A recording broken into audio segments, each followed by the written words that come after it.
Buongiorno e ben ritrovati con il TG Flash di Noi Sicilia.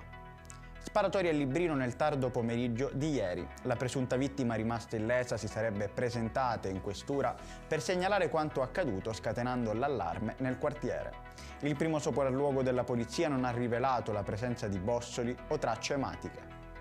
Scattano altri 2 arresti a Catania nell'ambito dell'operazione Centauri che portò in manette 14 soggetti nell'agosto del 2020. Un regolamento di conti tra esponenti del clan Cappello Bonaccorsi e del clan dei Cursoti milanesi, all'esito del quale si registrarono 2 morti e diversi feriti.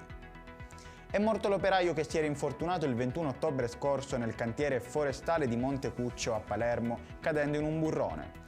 Calogero Raccuglia, 66 anni, di Torretta, ricoverato in ospedale subito dopo l'infortunio, non ce l'ha fatta.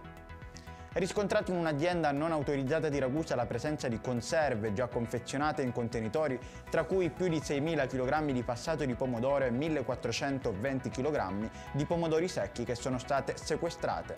Quelle poche individuate e già etichettate invece risultavano scadute. La Guardia di Finanza piange il tenente colonnello Maurizio Pellegrino, comandante del nucleo Polizia Economica Finanziaria di Agrigento, morto a 53 anni per un malore incurabile. I colleghi lo ricordano come un uomo dal grande cuore e sempre disponibile. Ed è tutto per questa edizione, il prossimo appuntamento sarà questo pomeriggio alle 19:30.